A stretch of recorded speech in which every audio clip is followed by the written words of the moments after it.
Satuan Reskrim Polres Majene mulai memeriksa sejumlah pelaksana pemberian bubur pencegah stunting. Pemeriksaan mulai dari Kepala Dinas Pengendalian Penduduk dan Keluarga Berencana Majene, tim pengelola program pemberian bubur, tenaga kesehatan hingga keluarga para korban.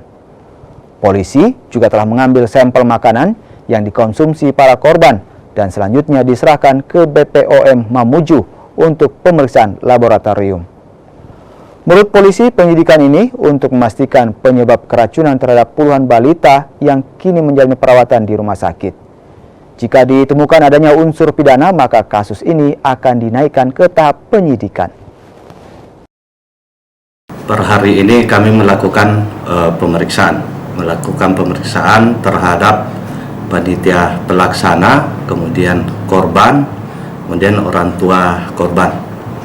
Kemudian yang mengalami keracunan yang diduga korban keracunan makanan itu sebanyak 42 dan hampir 90% adalah anak di bawah umur 2 tahun.